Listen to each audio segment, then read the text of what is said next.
everyone. Welcome to All the Things. It is Saturday night again. We're glad that you are with us. I am Monique Duson. And I am Krista Bontrager. And this is All the Things, the show where we talk about all things related to God, life, and the Bible from a historically Christian perspective. That's I always right. kind of forget to say that part, but Here we are. Here we are. And on the buttons, we have Bob the button pusher. There he is. There His camera's he is. working. Yes. Yay, professional button pusher. And you know what?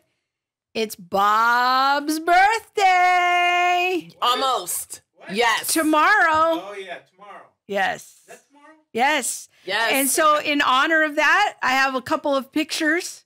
First of all, I wanted to show this one. This young man pushing the buttons back in the 80s. Wow. Look at that computer. Early 90s. Early 90s, you think? I think I remember that shirt. I think it's like 91 or 90, probably 92. Okay. 92. Back when you had contact lenses and the whole TV studio could fit in a closet. It's pretty amazing. Yes. If you're familiar with Biola University, the Sutherland Auditorium, there's a broom closet. Off to the side. Off to the side. This is where the whole production studio was in 1990. So There you are. That's what he looked like when we first started dating. Oh, happy I haven't times. changed that much. I look about the same, right? About the same. Yeah. Yeah, still handsome. Ruggedly handsome. This is back when you had contact lenses. And then I had this picture of you and Abby. Abby before her braces. Look at that. You guys out at the Angel game last summer. Yes. So happy birthday, Bob. Happy birthday, Bob. Thanks for all Thank you do. very much. Oh, got a little Barry Manilow going or something. Thank There you you for all go. you do. The show wouldn't happen without you. Yes. So, and yeah, go ahead. I wasn't going to say much. Oh, I mean, okay. go ahead. We're live. Let's just be honest. Oh, okay. All right. So- Well, check out the chat box. If people are watching us live, they can go on YouTube and talk to us. In fact, we already see our friend Susanna in there, and Laura Hartley is there. So, and Theo. Yes. So tell us hello. Tell us who's watching. And support the show. Please share the show. If you want to know how you can support the show, please share the show. Get in on that share button. Like us. Facebook. Check out our website. Yeah. Share the show. Make the word known. Yeah, the sharing really helps. That's like the gold standard for our algorithm to help us do better and widen our platform. So it's really the best way to help support the show. And is tell your to share. friends to share the show. Yes. And our friend Amanda is there. Hello, Hi, Amanda, watching tonight. And I also want to give a quick mention to our show from last week. Yes. In case people missed it, they can go check out our interview with our friend Kyrillos Gergis on Christianity's African roots. It was a good interview. It was. He was a really cool guy. Really thoughtful. Just had all his ducks in a row. I was like, look at you. Go ahead. Yes. Yes. It was a really good interview.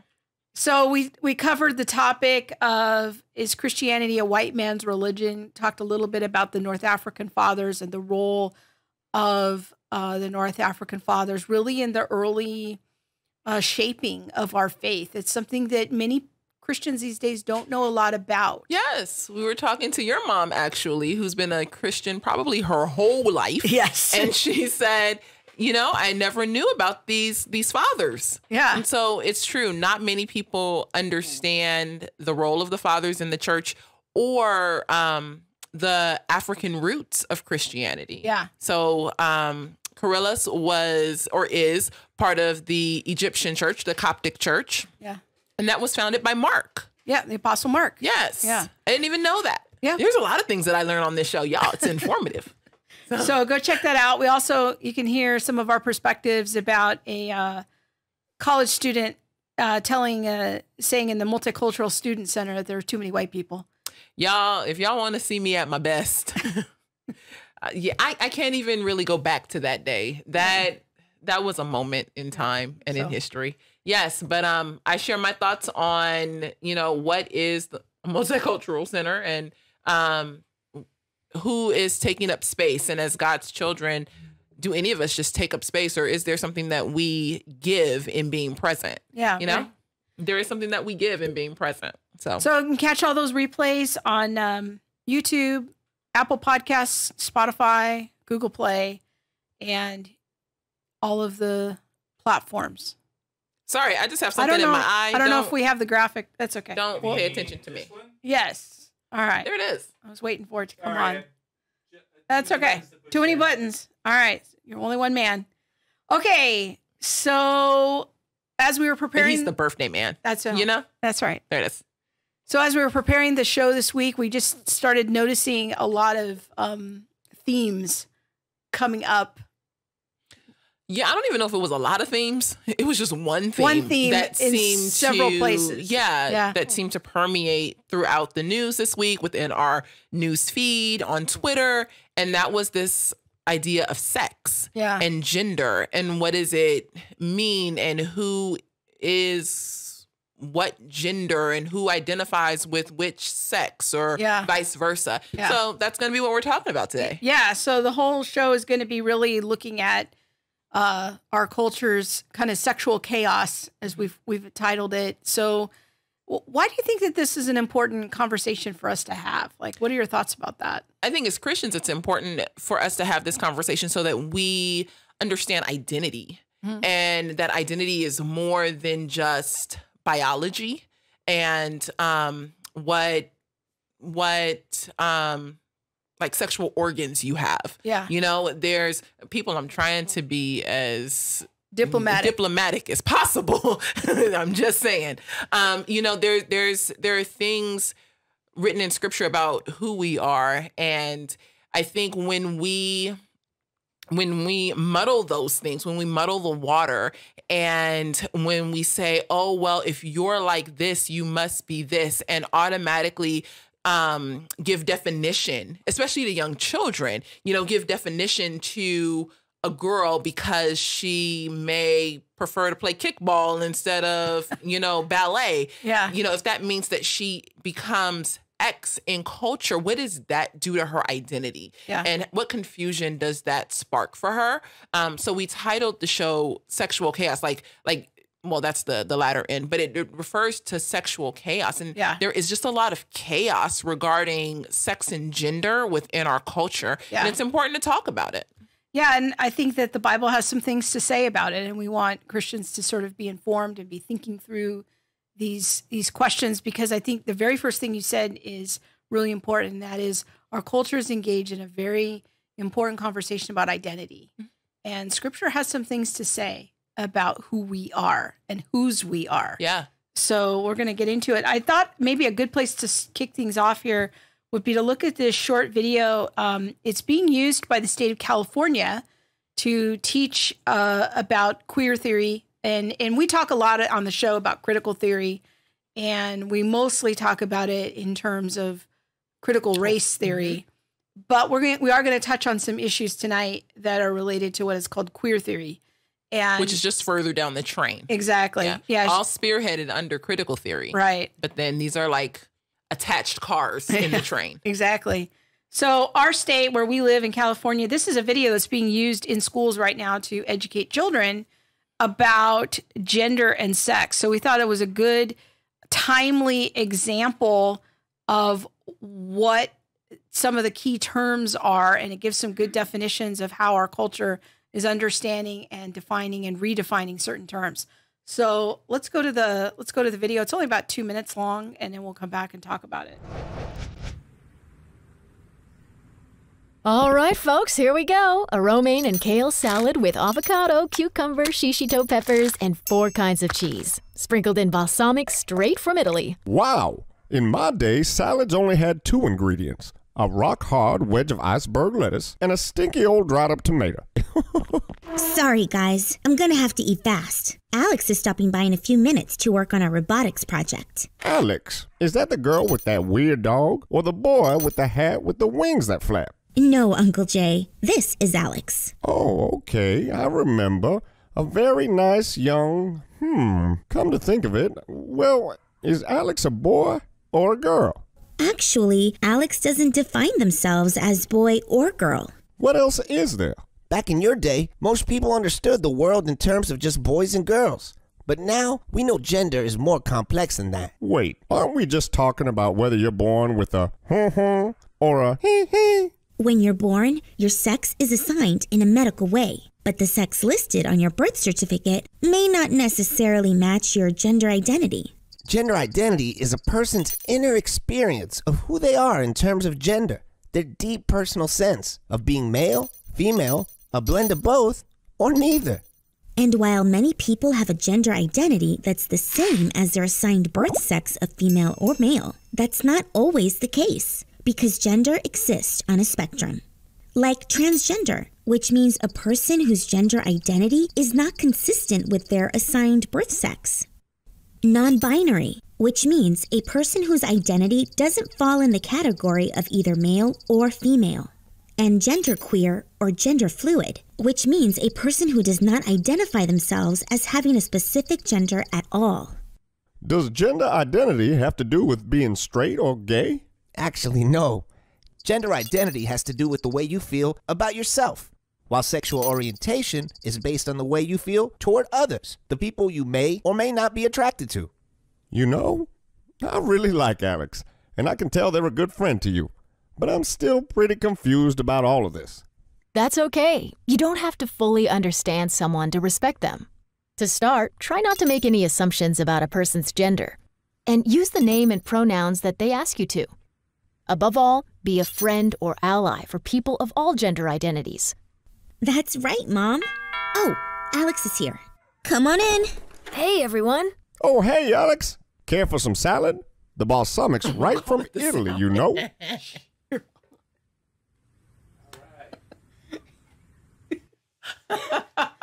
Okay, so it looks like we might have understood what's going on. Picture's still blurry. All right. Well, it's probably the stream. So, okay. Laura says, thank you. It was every time you said the word. Well, I want to see if I say it and it goes out. Yeah. Okay. Sex. Gender. Did it go out? But it's every time we say those words. So we might need to come up with a new word. I don't know what that word should be. I don't know. We'll see how it goes. Yeah. They can always go to the Facebook stream Yeah. if it's bad. Yeah. So go try the Facebook stream if YouTube gets too unwieldy. You can always try that.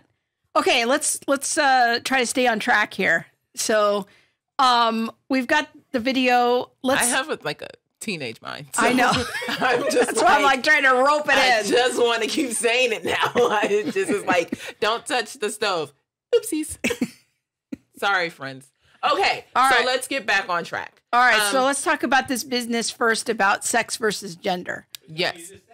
Well, don't say it. Well, we have to say it. We can't have the show without saying it. All right. So let's talk about. This is great. I love it. Just go. I'm getting frustrated. All right. It's okay. It'll be on the recording. All right. So why don't you start with a definition of what's going on here with sex versus gender? Well, one of the things that is being put forward right now is that gender is a social construct, that while your biological sex, your X and Y chromosomes may be tight and in shape, stagnant, like that isn't moving, your gender and what you identify as and how you see yourself is fluid and can move along a spectrum. So you can be a male and feel a biological male. A biological male. Your sex that's can your be sex. male. Yes. Yeah. And you can identify and inside feel like a male. Female. No, a male. Oh, okay. Okay. Because it's on a spectrum. Okay. But you can also be a male, born as a male. I like the video because he had little hand signals. You can also be a male and so you're born physically as a male, but not feel either way. I don't necessarily feel like a boy. I don't necessarily feel like a girl. I'm neither. Okay. You can also be a male, but feel like you're a female inside. So that's part of it. But the social construct is that people who hold to queer theory believe that this gender is put on people. So boys are born and we have a baby shower or we decorate the nursery. What is it? Trucks. It's blue. This is something that's put on them instead of allowing them the freedom to really choose, because your gender is fluid, because gender can change. You can feel different ways. Does that make sense? Yeah. So we talk in critical race theory about how race is a social construct, that biologically there's no difference really between us as races, but we assign meaning to melanin. Yeah. And how much melanin people have. And so one of the things that you and I have said is that we agree with that race is a social construct. It's a biological difference in the sense that you have more melanin than I do, but that's a fairly superficial thing, and we don't attach meaning to the racial differences. But when we get into queer theory, when they say that gender is a social construct, what they're saying with that is that we shouldn't assign meaning to differences, biological differences between men and women. It's all just up for grabs. It doesn't depend on the physical, the biology of the person. Yes. Okay. Yeah. So it's social in that it is put upon them. So really we force girls choosing to like pink and take ballet lessons, and we enroll boys in Little League and we paint their rooms blue and buy them dinosaurs. And then what do you do with my older daughter, who was obsessed with dinosaurs? And I think that sort of still continues, even though she's 20. Yes.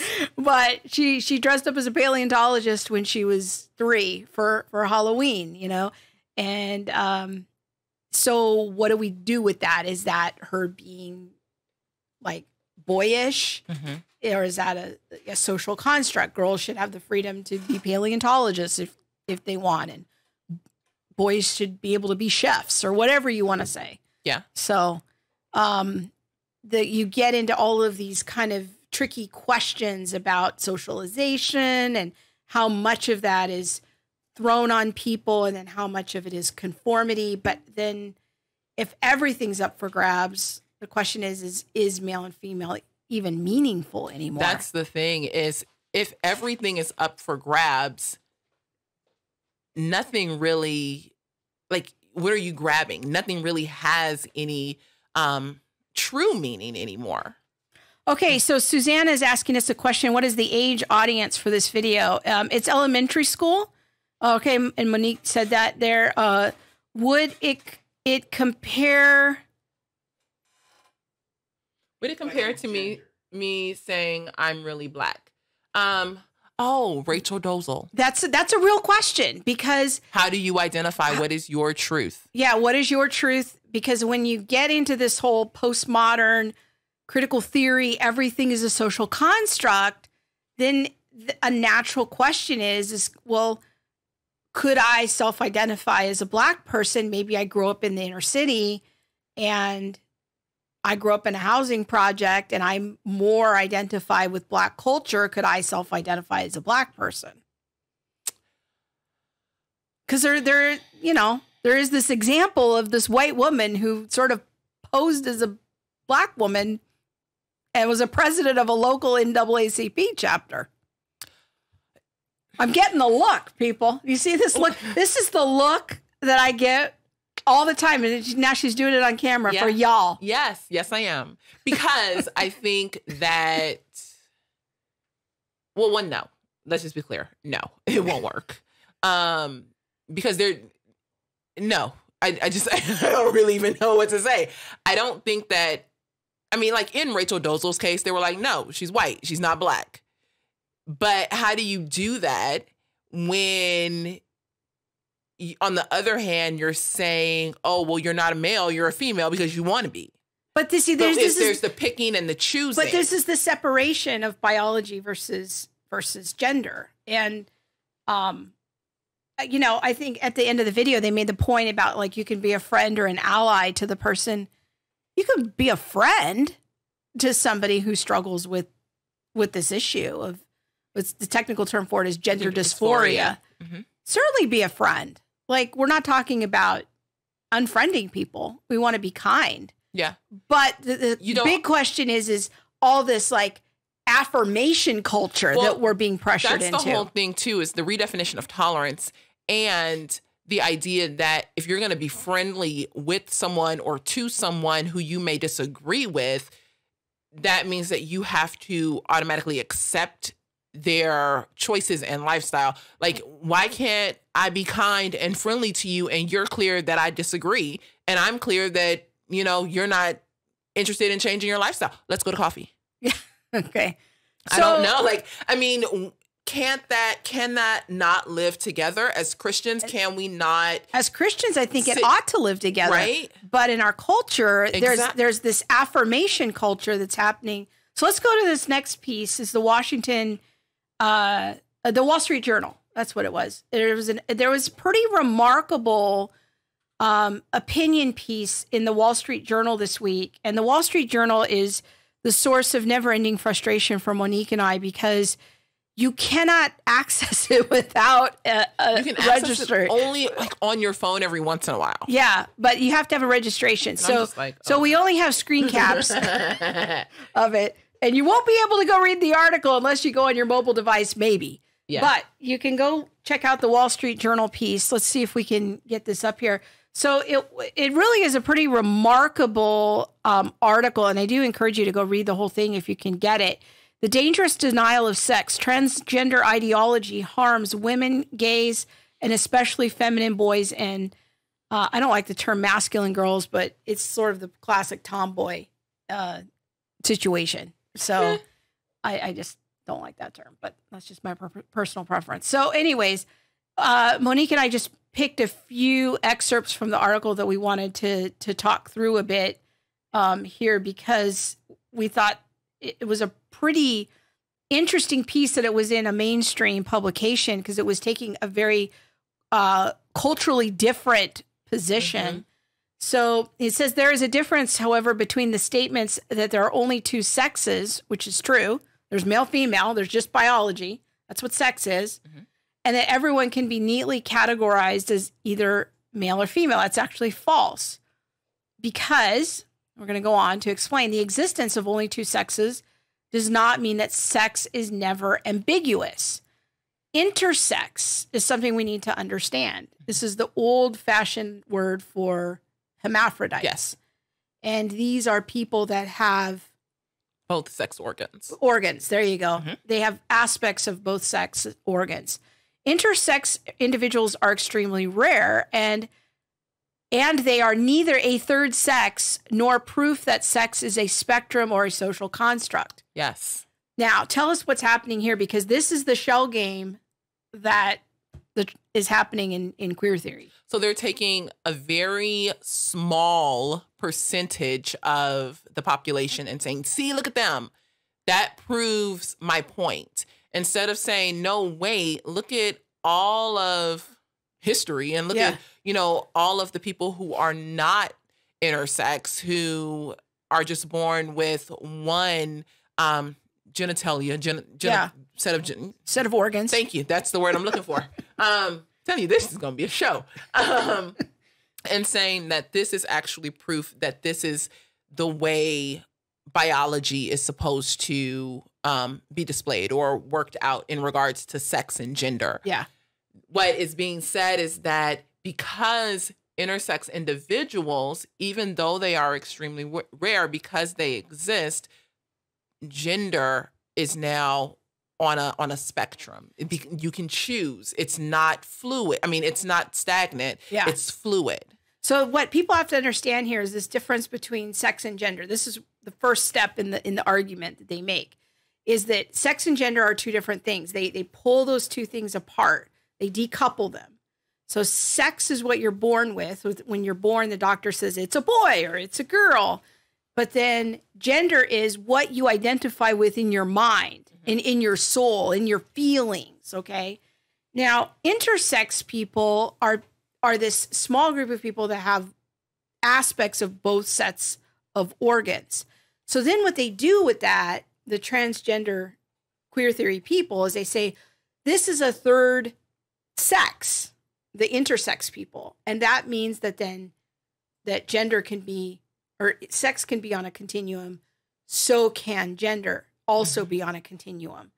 And I think this is deeply problematic, but this is sort of how they argue.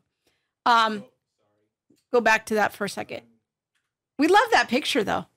I've got 2 minutes. It's very difficult to show those slides. Okay. We'll just wait a second. Do you want to go to the next one? Or No, stay on that one. Yeah. I just wanted to finish reading it real quick. Okay, here we go. Not everyone needs to be directly assignable to one or the other sex in order for biological sex to be functionally binary. And binary just means male, female. Mm-hmm. There's 2 options. Yeah.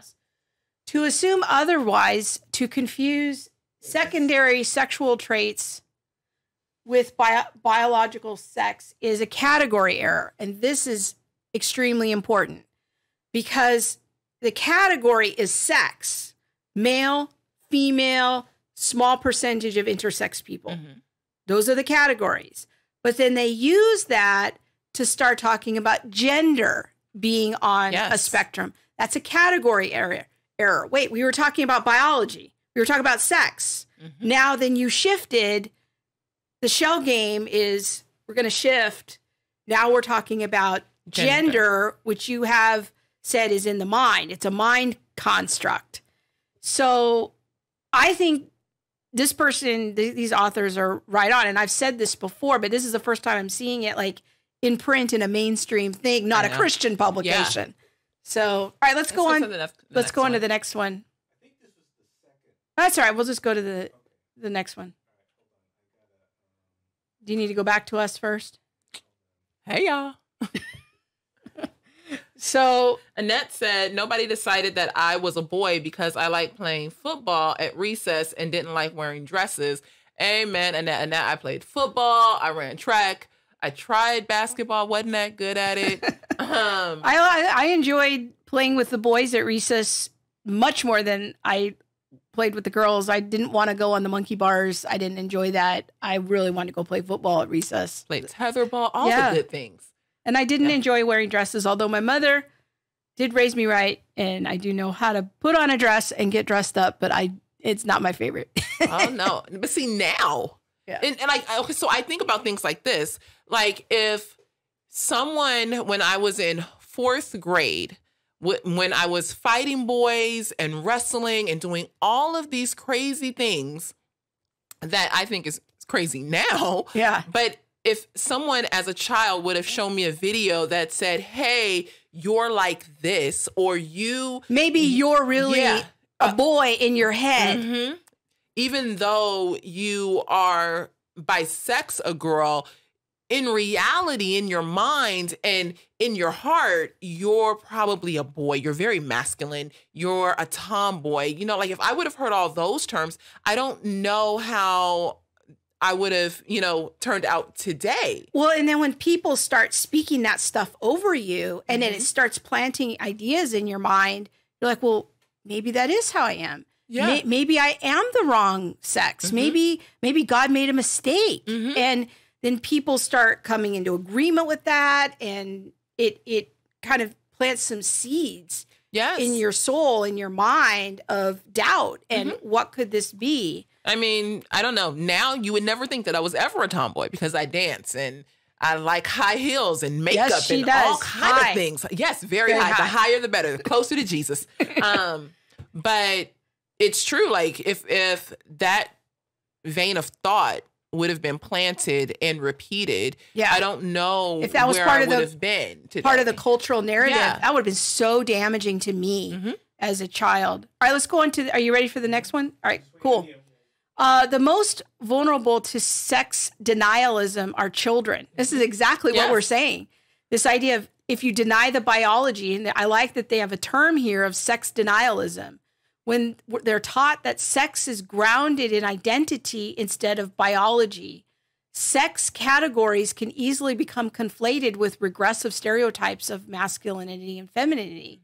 Masculine girls and feminine boys may be confused about their own sex. I mean, this is exactly what you were just saying. If you're a tomboy, this becomes extremely confusing. Mm-hmm. And even the term tomboy, like, why can't I just be a girl who likes football? I'm just physically active more maybe than the girl next to me. And that's okay. And why does a boy who perhaps likes to dance have to be considered feminine? And like, why do we categorize these things as that and then put people in those groupings? I've danced for a long time and I've seen straight guys who dance and dance and dance, but then somewhere along the line, they get this title. Oh, he's like that. Or, he's a little because they dance. And it's like, no, not at all. I think there is some truth to the idea that some aspects of gender are a social construct. Mm-hmm. Like I raised two girls, and they much preferred, I don't know, the quote unquote masculine things like watching Star Wars with their dad and, dinosaurs and other things when the youth would have a laser tag activity for the boys at church. My girls always wanted to go to that, and then they would have tea parties for the girls. And I'm like, tea party's okay, but I'd rather go to the who wants tea? I'd rather go to the laser tag thing. But that doesn't make them masculine. Yeah, it means that they just have different preferences or ideas of what is fun. Yeah, but that doesn't necessarily. But when we get in these categories, it's almost like queer theory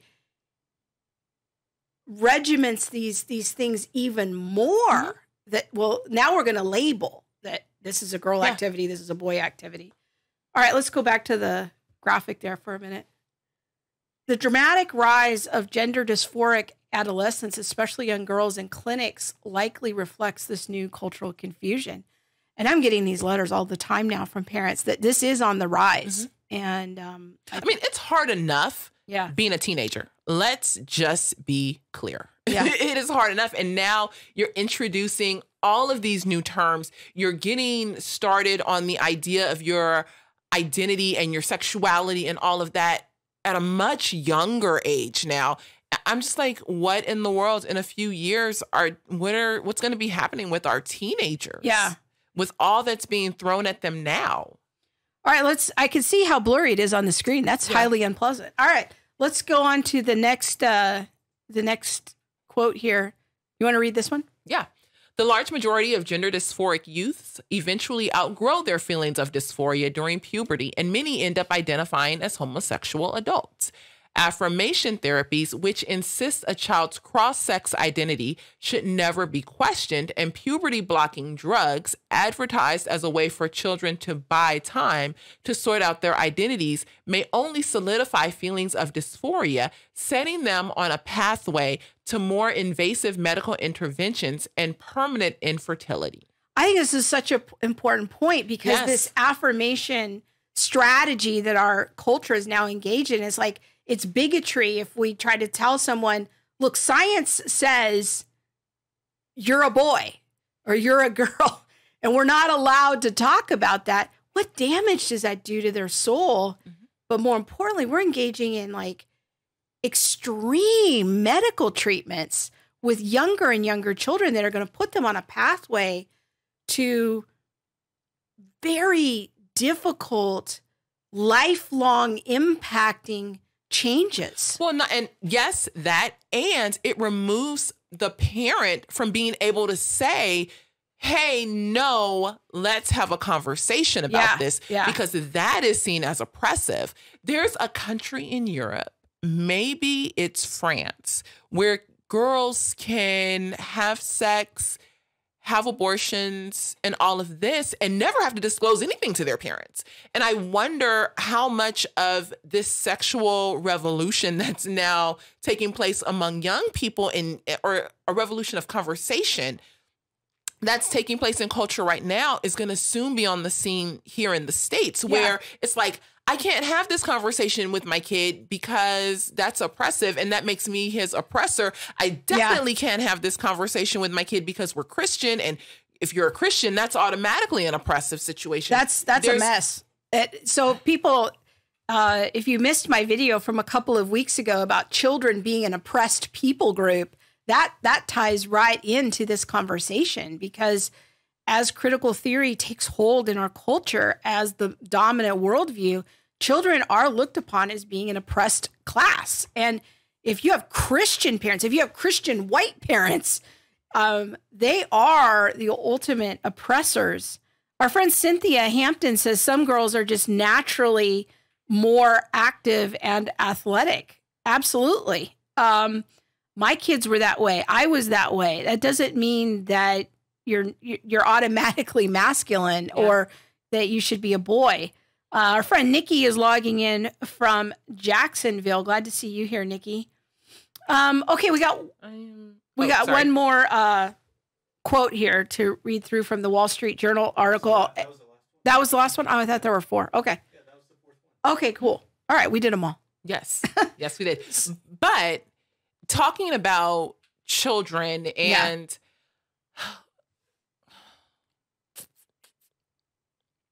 what are the terms we should be using? Yeah. So because we want to start our kids out on the right track. Yeah. I've kind of made some shifts in my thinking on this in recent, really just even in the last 6 months. I used to be more sympathetic to the idea of using gender and sex and separating them, but I've kind of changed my mind about that, because I think that when I looked into the history of the word gender, it was primarily a word, almost exclusively a word that was used in languages. Like in Spanish, there's masculine and female words, la and el, and the same in Greek. But those masculine and feminine gendered words don't have anything a lot of times to do with the words themselves. Mm-hmm. It doesn't mean that there's something inherent about the object that is masculine or feminine. Now, sometimes that's true, but sometimes it's not true. But from what I understand, gender was started to be introduced in the 60s and 70s as part of the feminist movement, that then sex and gender became pulled apart, and gender was taken from the language realm and imported into feminist theory, and it became a different term. And now the word gender has come to mean kind of what I believe in my mind or my soul or myself, I self-identify as. And sex is my biology. And I was realizing that by using the term gender, I was actually buying into the worldly system of thought of critical theory. And so I've stopped actually using that word, that of decoupling sex and gender. There's boys and girls. Yeah. These are the options available. We can have a separate conversation about the intersex people. That's a little more complicated.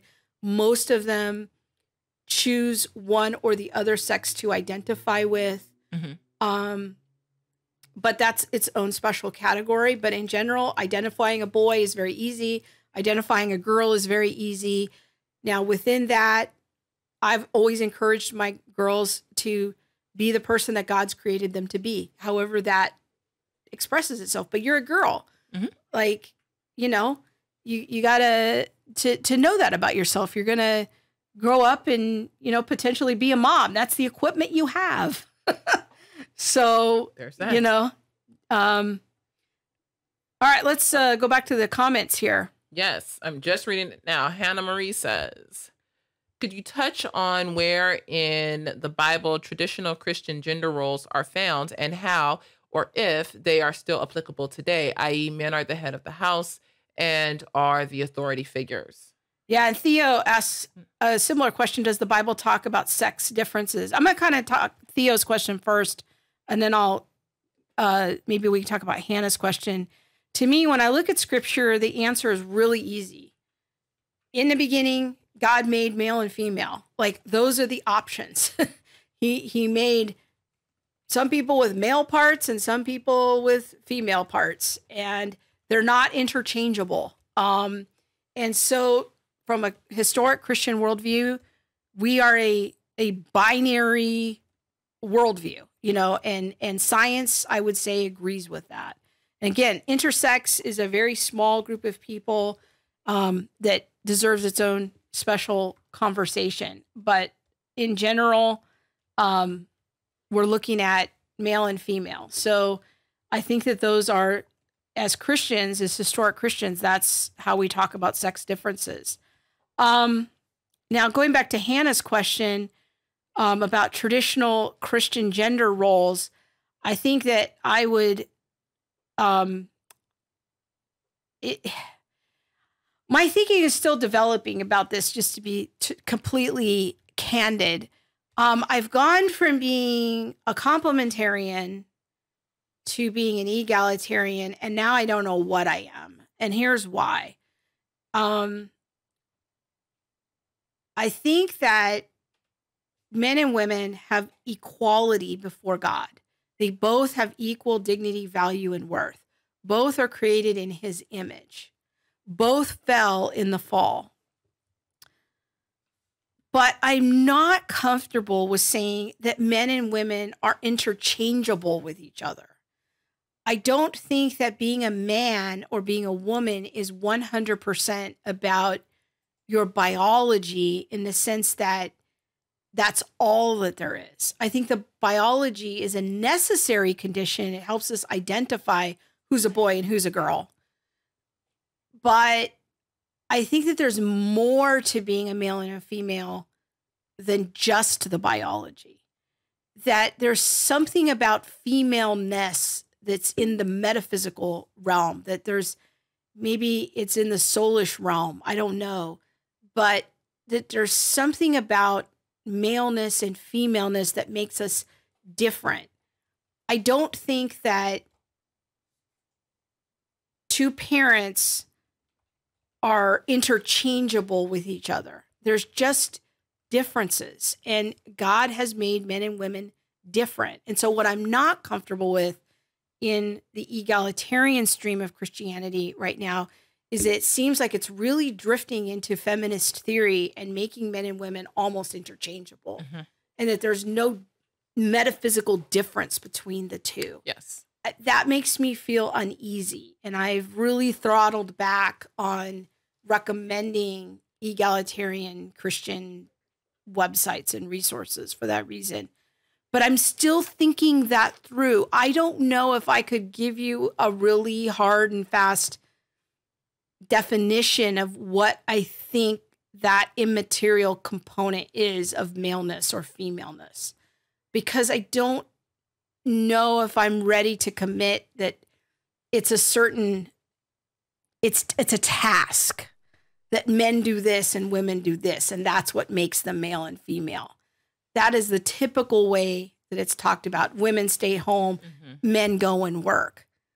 I'm not persuaded that that is the biblical way of thinking about it, but my thinking is still evolving and developing on that issue. So I don't know if that helps. Do you have any thoughts about that? I, for a long time, felt like, anything I can do too. But I was also raised like that. And so that was kind of just the background noise in my head. But I don't know that I believe that anymore.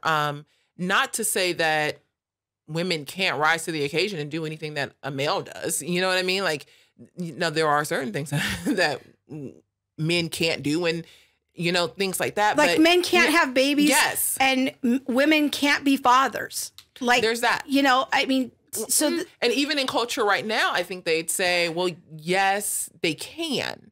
So I feel like even that is shifting and changing according to the culture's definition. Yeah, but as a Christian, I just don't see in God's system, like, hierarchies just seem to be part of how God has set up the universe. Now, I think that I'm not one of these women who's like, smash the patriarchy. Like, my goal is not to smash all men. I think that, and I hope we can do a show soon on the whole, what's happening to men right now, because I just think some of it is really sad. But I'm not about the whole, like, let's just smash all gender roles and all everything that makes us different from each other. No, I don't think that's the way to go. Yeah, so. no, I don't either. And I also think that my thought process has actually shifted a lot to understand that there are some things that are just intrinsically different, male and female. But again, like how and why and all the little nuance pieces, I can't speak to yet. Yeah. Okay, so let's go back to the questions here. We were getting some good interaction, mostly about the streaming. Okay. All right, people are still talking about the streaming. All right, if anyone has any comments about what we're talking about, that's good. The subject matter why YouTube is I having trouble. don't know. So, I think another big question that I'm getting with some increasing frequency is this question about pronouns. Mm-hmm. That was mentioned in the video clip that we played. Should Christians use people's preferred pronouns? What are your thoughts about that? Ooh, I don't know, because I mean, on one hand, it's like, what if that's my job on the line? You know? Well, and some jobs are doing trainings now where they train you on how to use the right pronouns for people and transgender sensitivity and all of this. And it's, you know, I don't want to get fired. Yeah. You know, and I have to support my family. Mm-hmm. Yeah. And at the same time, as a Christian, I know that I'm called to be counter to the culture. Like I don't just go along with everything that culture does. I go along with what scripture says and how God would have us do things. And so I am stuck because, you know, we were talking earlier and you were like, you know, there are two views, and I'm sure you'll talk about this in a minute, but one of those views is that we are hospitable toward others. And so in that vein, use those terms. And I don't know that that's... So Tracy, help me out. Tracy says the pronouns are confusing to me. So if you go on Twitter, you'll see this now. If people are on that spectrum of transgender issues, they will put right in their Twitter profile what their preferred pronouns are. Oh, no, people do that. Not even on Twitter. I get emails at work all the time. Oh, really? From university interns, people who want to intern at my work, or from professors wondering if their kids can intern, their students can intern, and it is he, him, his. Yeah.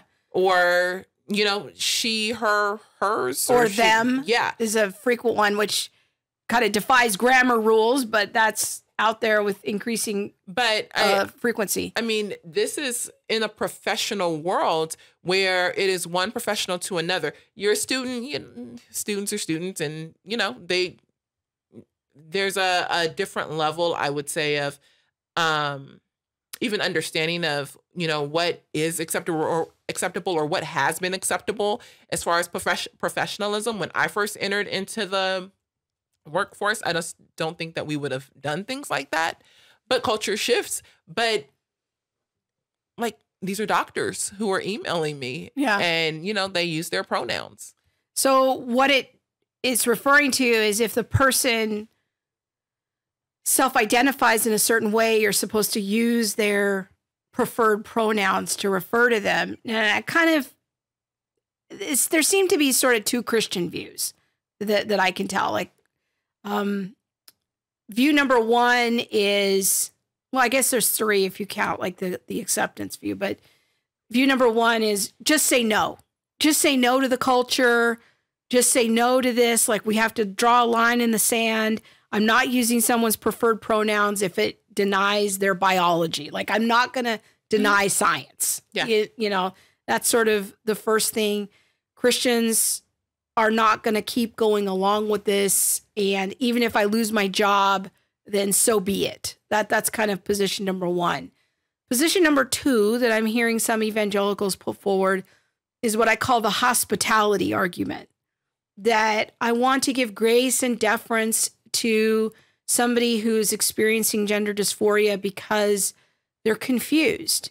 And I want to engage them in a conversation about the Lord and present the gospel to them so that they can come to a place of freedom and wholeness in Christ, and that they will get transformed and saved and all of those things. And then kind of the third view would just be, we need to accept everyone. And if somebody wants to use their particular pronouns, you accept the person as trans and you go along with it. So those are kind of the different approaches right now. And I have some sympathies with both of the first views, of the just say no view and the hospitality view. Like, I can kind of see both sides of that. For me, I'm kind of reaching my saturation point with these things. There's a part of me that's just like, I think we just need to start saying no and reap whatever consequences happen. Yeah, and I have to pay my mortgage. That's my job, though. Like, yeah. Can we talk about the money? Yeah.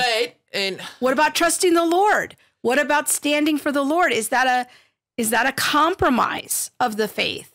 And am I just trusting in my own understanding and in my natural ability to earn my living, and I'm not going to trust the Lord's going to provide for me and my family? I mean, I think there's something to be said for that side of the argument. No, I can hear you. And I also think that the reality is that people still need to pay their bills. Yeah. And so I'm not saying, go along with, I'm not saying either position.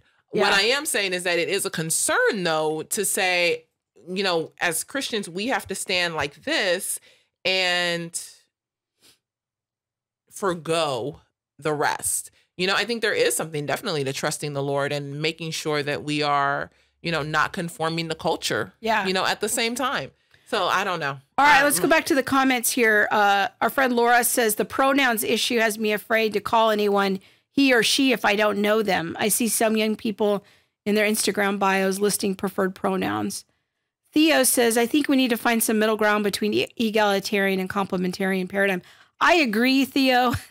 I'm working on trying to get a guest on the show to talk about that issue. There's got to be a third way, because to me, both of these positions have problems.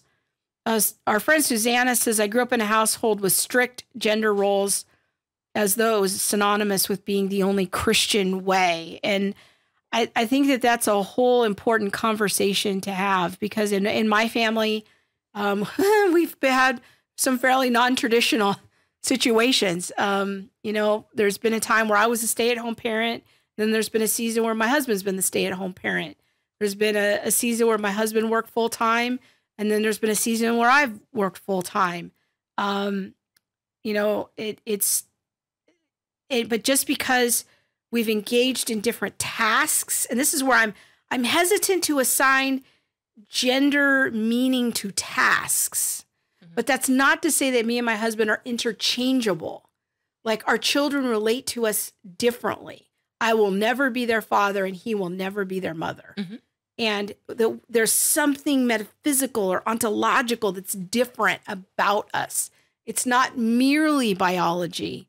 Yes. But it's not so flexible that it can just be anything you want. So it's kind of where I'm at with that. I think Jesse is responding to your question. All right. I was asking you for some clarification. You talk about God by saying it's not this or that, because you cannot positively pinpoint with language what God is. You can get close, but not quite. He said that talking about gender is similar. I'm not sure I agree with that. I'm not completely sure I know what you mean, but I don't know if that's related to the whole, like, can we call God she question? I don't know, because the Father has revealed himself as a father. So there must be something intrinsic to fatherhood that God wants us to know about who he is. He didn't reveal himself as a mother. He revealed himself as a father. Now, there are a few situations in Scripture where God compares himself to a woman. There's a parable in Jesus's one of Jesus's parables seems to compare the father, his ability to search for us as a widow searches for a lost coin. But these are all analogies of how God is. There's one in the Old Testament about God gathering his people as a mother hen gathers her chickens.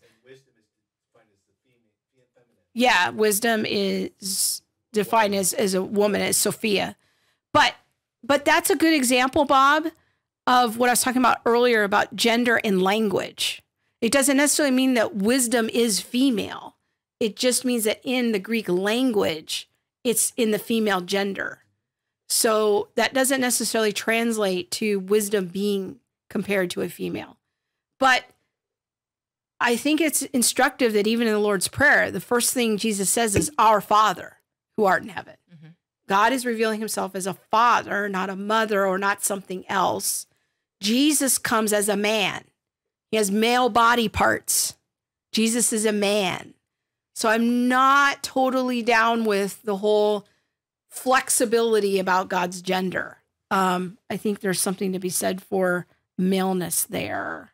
Amanda says that her daughter told her that even gender words in certain languages, like el and la in Spanish, are being changed because binary gender, even in language, could be found offensive. Oh, wow. That is crazy. And I had no idea about that. Yes. Jeremy. Hey, Jeremy. He says, how come more women are outraged about trans women invading women's and girls' spaces? I've heard Jermaine Greer in the UK discuss this, not so much here in America. Well, what are your thoughts? Yeah, I'm wondering if what Jeremy means is how come more women aren't outraged? I don't know. But if you search on Google for Martina Navratilova, she wrote a blog post a year or two ago about this issue. And for those of you who are on the younger age spectrum, you might not know who she is, but she was an amazing tennis player in the 80s and is probably one of the winningest women's tennis players. And she was also a very public lesbian in the 80s, which when it was not popular to be out as a lesbian. But she wrote a very thoughtful piece about a year ago about the problem of men coming into women's sports under the banner of being trans. Because that's what a trans woman is. Yeah. It's a woman identifying herself as a man. It's a man, identifying himself as a woman. And, so now. Yeah. And how it has the potential to basically ruin women's sports. Boy, she took the heat, but she's like, look, I'm a lesbian. Mm-hmm. You know, I'm a progressive, but you have to see that this is going to damage women's sports. But we're still kind of afraid to have that conversation. She's really, I think, the most high profile person that I've seen talk about that. Okay. Yeah. Very good. But I think that's important to talk about too. When you have men or boys coming into women's sports, what does that do to the sport? Yeah. What does that do to the girls? The biologically, like. Well, I've heard of many girls are getting discouraged with sports. They're like, what's the point? And they're just dropping out because they can't compete. Mm-hmm. Annette says, I used to lean more toward view number one. I think the view of just say no to using people's pronouns. But my daughter convinced me there's no point in purposefully being mean to them. I mainly just don't use pronouns if I don't know. I'm sympathetic with the hospitality view for that very reason. So that's good. But I don't know that if I choose not to use someone's personal pronouns, I'm being mean. Yeah. I think I can just have a stand for something different. Yeah. I don't know. That's it's a tough issue. Yeah, it is. Tracy asks, would it be okay to politely ask a person what their preferred pronouns are? Yeah, I think that's a thing. Yeah. That you're supposed to ask. Mm-hmm. What are your pronouns? Amanda says, yes, teens in Argentina are leading the charge in gender neutral language, removing sexism from Spanish. Wow. I had no idea. I don't know if that'll be happening in Greek or Latin, the dead languages. Okay. All right. So let's go on to our next kind of example, if you want. Yes. All right. Now, I love cartoons. I know. Yes, I do. Monique's our girl. I do. I love cartoons. And Disney is coming out with a new cartoon called Onward. Yes. And in this movie, there is an openly lesbian character. Now, this character is only in like one scene. It's very quick. It's very quick. But it's an actual character. It's not just in the background or something like that. It's not like two people, like in Finding Dory, it was the two ladies walking the stroller. And yeah. people were like, maybe they aren't, whatever. Yeah. This character, because I think they're like an alien or some kind of sci-fi character or something I like think that. we have a picture here of Onward introduces the first LGBTQ character in Disney animation history. And there she is. She's a Cyclops. Mm-hmm. Yes. The one on the right mm-hmm. there. So, from what I understand, she pulls over these two brothers, and it's the story of these brothers and their adventure. And she's having a conversation with them. Somewhere along the line, she goes, yeah, my girlfriend feels the same. And that's it. That's it. That's it. Then she goes off, does her thing. There's no more from her in the movie. And there's no more talk of lesbianism or homosexuality in the movie. I hear it's all really quick.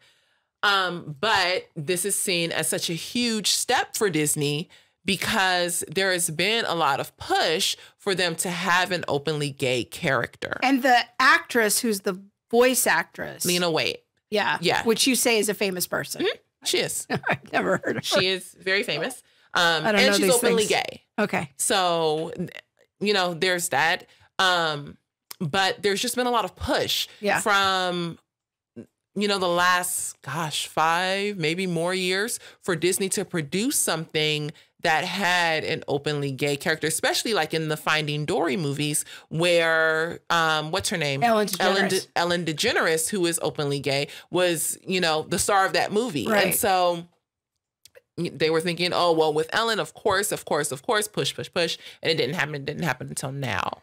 But this really shouldn't surprise us because a few weeks ago, we had our friend Sam Lively here. Yes. And we talked about how Disney their writers are incorporating critical theory, which in this case would be queer theory, into their films more and more. So we ought to expect this to happen. And I guess this is a good time to just sort of plug that show. People can go check out our interview with Sam Lively in the archives. The Power of Storytelling is back earlier in the year. But we had a great conversation. And one of the big themes that we hit toward the end of the interview was how critical theory ideas are actively being incorporated by Disney writers into their films. Mm-hmm. And it's being normalized. And the more it's normalized, the more we become desensitized to it because it's just the norm. Like, this is just what we see. That is such an important point. I'm so glad you brought that up because I think that is the big kind of macro scheme in all of this is the normalization. Mm-hmm.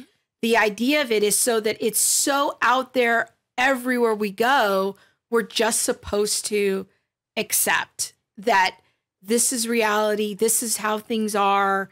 It kind of wears us down. And then after a while, we just hardly even notice it anymore. Yeah. It's so normal. It's like an indoctrination. Yeah. But okay, so I do have a question because Onward is going to be a kids movie. I know a lot of our viewers have kids. I am not a parent, so maybe I shouldn't be speaking into this. So I'm going to ask you, what do parents do? Like, is this something where, it's probably, I'd say between 2 and 5 minutes, this character's on the scene. It's one sentence. Is that something where you say, okay, Disney's taking this stand and let's be real. This is the first of many, openly gay characters by Disney. That's just, to me, that's just fact. I could be wrong, but I don't see it shifting. Do parents say, no, we're not going to go see this movie? Or is it, we're going to go see this movie and we'll explain? Or third option, my kids are young. They're not going to even, they might not even notice. They're not going to notice. Yeah.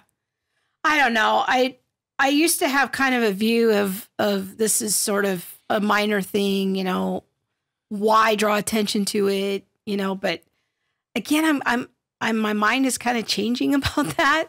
I'm kind of getting to the point where I keep telling my husband, like, we're just going to say no to that. We're just going to say no. Let's just say no.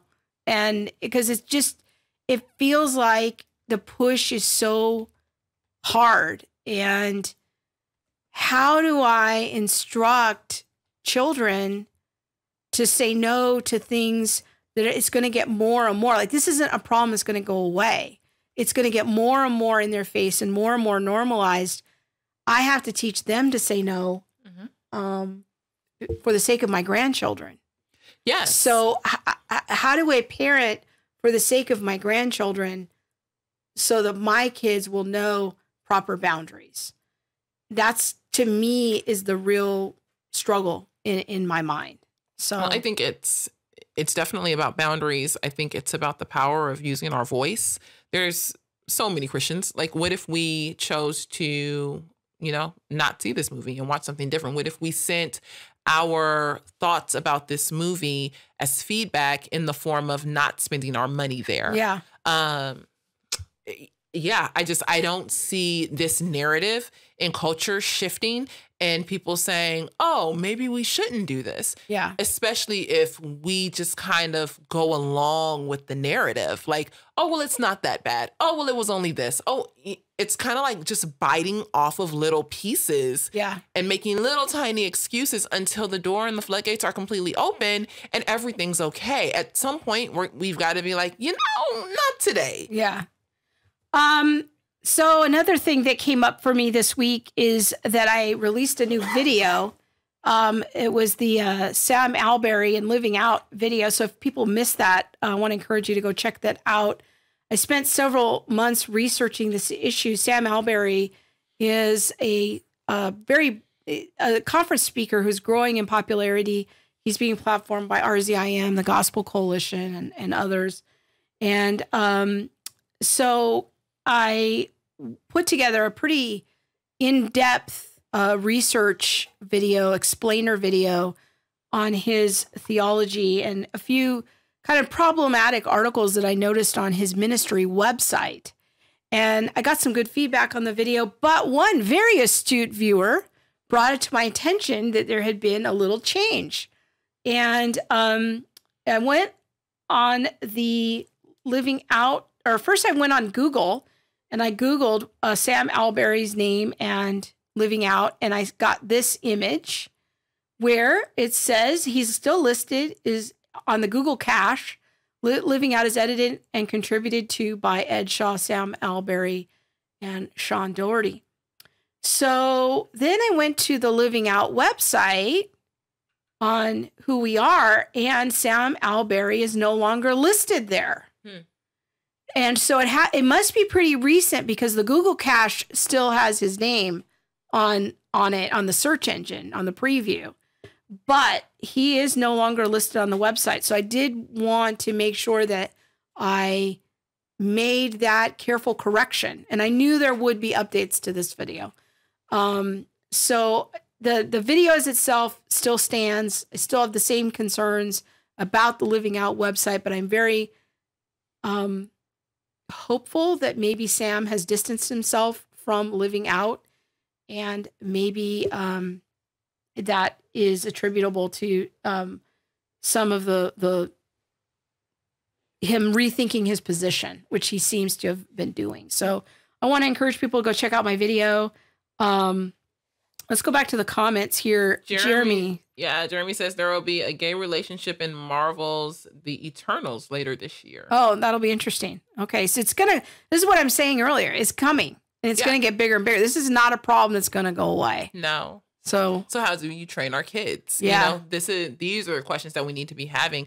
And how do pastors train and talk to their congregants about these things that we're seeing in culture? Speaking of that, that's something that we need to be talking about too. Yeah. I mean, this week in Christianity Today, there was this article on polyamory that came out. Now, see, I didn't even know what this word was. Oh, no. Let's be clear. I've been saying for a few years, this is the next big thing. I was like, poly what? I know, but I've been saying this for at least 4 years, that polyamory will be the next frontier after gay marriage. And here it is in Christianity Today, Preston Sprinkle and a co-author, Pastor's Next Sexual Frontier. The polyamory relationship where you have what's called a throuple. It's 3 people in a couple. A 3 couple. Now, okay. Now, before we get too deep with this, we have truly been, I think the media and TV has been conditioning us for this for years. Yes. Do you remember? There was a show that I would watch when I was little. It was like Three's Company. Three's Company. That's the 70s or 80s. I don't know what that was. Yeah. It was definitely before I was born. Let's be real. Yeah. But when I was getting ready for the show, it hit me like, oh, I wonder if the social conditioning. There was social conditioning even then toward the acceptance. And maybe I'm a little far off, but the social conditioning for the idea that thruples would be okay. Because I don't know what the main guy character's name was, but he would always like be after the girls. And there were like these little sexual innuendos and things like that. And it was all done in humor. I wasn't allowed to watch that show. I don't know anything about that. My mother was more liberal than yours. So that's okay. My mother's probably watching the show right now. But, there's this idea, even in that show, that this is okay. And that's not to say that, you can't have roommates and, all of that. But I wonder if this was some kind of beginning. Like they were just hinting around at the sexual innuendos. Well, in fact, speaking of the social conditioning, the show House Hunters last week had an episode with a throuple. Yes. Looking for a house together. In fact, we have that here. This is in the Country Living magazine. Like this is a magazine for white women who like to dream about their future homes. And I'm like, really? Yeah, because I'm sure I never seen Country Living. House Hunters featured his first ever throuple and is blowing people's minds. So we can scroll down here a little bit. Here they are going through the kitchen cabinets looking for a home. And in fact, they always have on the House Hunters, they always have a checklist of the things that the couple must have, their must-have list. Their must-have list was, get this, a master bathroom with 3 sinks. Like, where are you going to get this? Like, what is and so is that going to be like a new building feature built to accommodate a throuple? Like, I could just imagine this. But apparently, the big question I had on this week for me it was, why not polyamory? Like, why not that? Because we've already redefined marriage so that it's it has marriage in our culture now consists of 2 elements: consent and adults. That's it. Mm-hmm. Consent and adults. So why not polyamory? We've already redefined it for same-sex couples. We've redefined the boundaries to being consenting and adults. So polyamory to me just makes complete sense. And in fact, if we go back to the Christianity Today piece for a minute, if we scroll down a little bit, this is troubling. Go down a little bit more. Little more. Oh, the stats. The stats. Oh, no, too far. Right there. Right there. Mm-hmm. Okay, so look at this. A recent study published in a peer-reviewed journal found that 20% of Americans have been in a consensual, non-monogamous relationship at least once in their life. So in other words, it's not cheating. Because it's consensual. If you know about it. Yes. It's called open. Yes. We're in an open Another relationship. survey showed that nearly 70% of non-religious Americans between the ages of 24 and 35 believe polyamory is okay. 70%.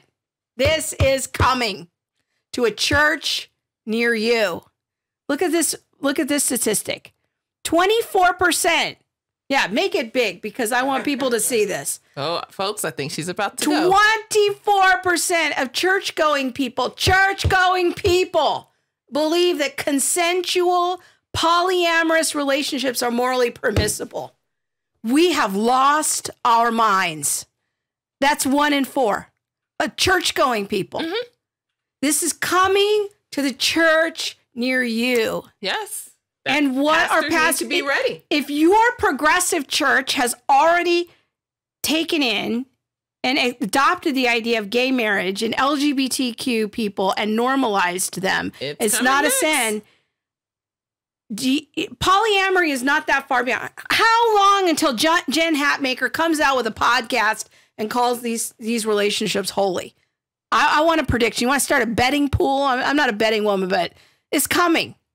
It is coming. It is coming. It's coming. I think it's already here. But back to my question.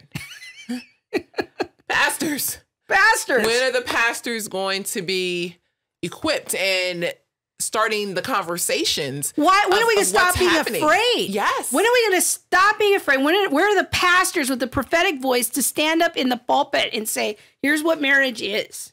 Like, seriously. Mm-hmm. And why are we tiptoeing around on our definitions of marriage? Like, where is that conversation? If you have 24% of people in your church who think that polyamory is probably okay, you have not been teaching the word, and people are not clear. And I never thought I would live to see the day where I have more in common with John MacArthur theologically than I do with Beth Moore.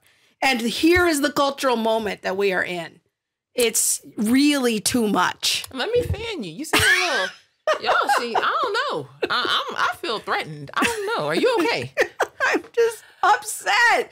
Where's the education? Well, I think, one, going back to an old interview, now almost probably a year ago, 8 months ago, with Mike Gurney, Dr. Mike Gurney up at Multnomah. Yeah. I kind of confused Multnomah with Point Loma. If pastors aren't going to seminary. Yeah. And I don't know, maybe I'm wrong. Maybe going to seminary still don't help you. But at some point, you should be taught, how do we have conversations from the pulpit with our congregants about the things that are happening in current culture? Because if you're not having those conversations, what are we doing? Yeah. What are we doing? Why are we teaching the word? Isn't the word to equip us for life? But now I'm going out into culture and I'm supposed to be equipped, but I'm not. But I'm watching HGTV where they have a throuple. Well, what do you How do I do think with about the it? throuple? Yeah. How do I think about it? We don't talk about this in church. We don't talk about this from the pulpit. We don't talk about this is really what's happening. This is my biggest complaint regarding, and y'all pray for me because I don't mean to be so hard on the church, but when it comes down to critical race theory, I'm like, do we know what's happening in culture? And people are coming in to the church, and we aren't saying, hey, when you go out, you can be damaged because of this. Or let's talk about queer theory. Hey, this is what's being taught in your kid's public school. Yeah. That's damaging to your child's identity. How do we work with that? Yeah. But those words aren't coming out of the preacher's mouths in the pulpit. And so now we're just bringing the flock in and sending them out. Yeah. We sang some songs. And it was great. We shook some hands. I don't like that part of church either. But, everybody is just leaving all hunky-dory. And what have you received in your mind and in your soul to be equipped with going out into culture? Yeah. I can't even. To make sense of it. I can't even. Okay. So we got some comments here. Saved by Grace says, we're living in the latter days. There's a deep agenda here. It's not going to get any better. Nothing new under the sun. I agree. I do think that there is on the macro level, there is definitely a supernatural agenda. Here's the thing. You said something a few minutes ago about how damaging this is to people's souls. And I want to say a word about that because I think that is such an important point. We're not here to say what we're against. We're here to say what we're for. We want people to live the way that God created them to live. And so that your soul can thrive. Yes. And that God's best for you is to follow his laws. He's created us. He knows what's best for us. He hasn't set down these laws to just be this oppressive ruler. He's set up a system to help us thrive. And so if we want to thrive in the creation, we should follow his laws. And so that is where our heart is coming from, is that we want what is best for people. We want people to thrive. We want people to live the way that they were designed to live. But this sort of sexual chaos is not how we were designed to live. No. And that is what you hear in the passion in our voice, is that we want people to live and to flourish in the world the way that God has made them to live. So, and just in case people think that this isn't coming to their church, right after I posted that Christianity Today article, a friend in the apologetics world private messaged me that this very throuple thing happened at a church in her town. It wasn't at her church, but in her town. It's a non-denominational evangelical church. And 3 of the pastors on the staff got together and created a throuple and wanted to engage in polyamory. And when it was found out, they wouldn't disband. Let's put it that way. They wouldn't repent. And so here in my mind, I'm thinking, what happened that you had 3 people on your church staff that were willing to even go down this road? So Susanna says, tell us how you really feel, Krista. Oh, I'm getting the preach on tonight. So YouTube is throttling this channel right now, not allowing me to watch, or anyone else. I don't know. I think we might be being censored by the YouTube people. What? There's that. I mean, and in reality, this could be considered, I guess, oppressive speech. Yeah. So Amanda says open relationships are different. Yes, Amanda, they are. Polyamory is multiple people in the same relationship. Yeah, there's some level of commitment there. Open is one or both partners are consensual with another individual. Laura's telling you to fan me. Yes, yes, yes. Annette says no church I would attend would go there. Yeah, I don't hold out much hope. I really want to do a video about the dangers of going to a non-denominational church. I might do that video very soon, because if you're going to a non-denominational church, I really don't know what guardrails are in place to protect you. Okay. Amanda says most pastors are trying to reasonably keep up with culture. How many of us just found out about polyamory this week? Well, those are my followers. They've known about it. I've been writing about it for years. Well, there's that. Yeah. I think she brings up a good point. Yeah. That most pastors are, trying to keep up with culture. And I still hold to the idea that there are many pastors out there that won't address this. Yeah. All right. We got one more thing. We got the tweet of the week, and then we're going to sign off. So let's go to the tweet of the week.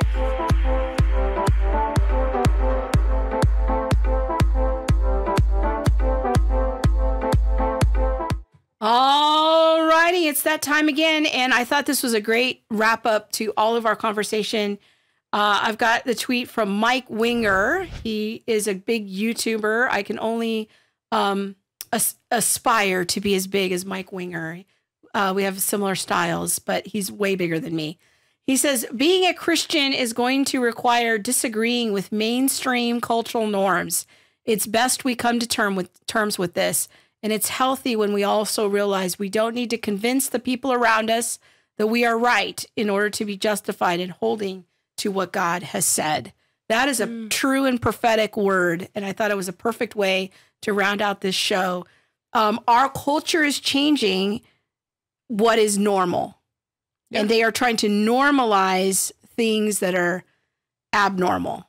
We as Christians are going to have to get clear about what the Bible says about sex and marriage, and figure out how we are going to talk about these things with our kids, what kind of stand we're going to take, what we're going to say no to. The old anti-drug campaign from the 80s of just say no. That's my new thing. We're just going to say no.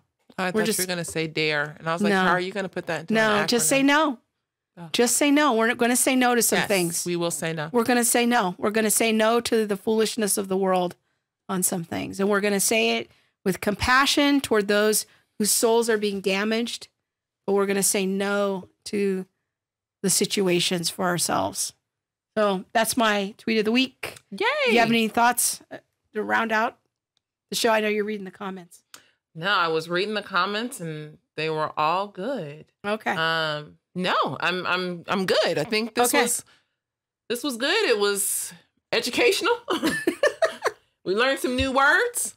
Polyamory. Yes. And throuple. Yes. All right. So please share the show.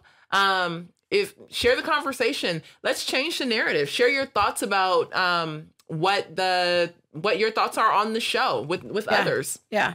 Let's get the word out. I think it's important. Yeah. And be sure to go to our website, allthethingsshow.com, and subscribe to the show notes there. We'll send those out each week, and you can get a reminder in your inbox in case you missed the show. You can find out the topics, and as well as find out additional links and resources there for you for follow-up. And follow us on social media. And just we are so grateful for all of your support. You can check out the podcast across all platforms. And when you like and share and subscribe, it really helps all of us to just help spread the word and let more people know about the important content that we're doing on the show. Next week, do not miss next week's show. It's going to be a great conversation. We're going to talk about my friend, Pastor Michael, youth pastor from Wiley, Texas, is going to be talking to us about his TikTok experiment where he started following all his youth group kids on TikTok. And they had all lost their minds. And what happened. Yes.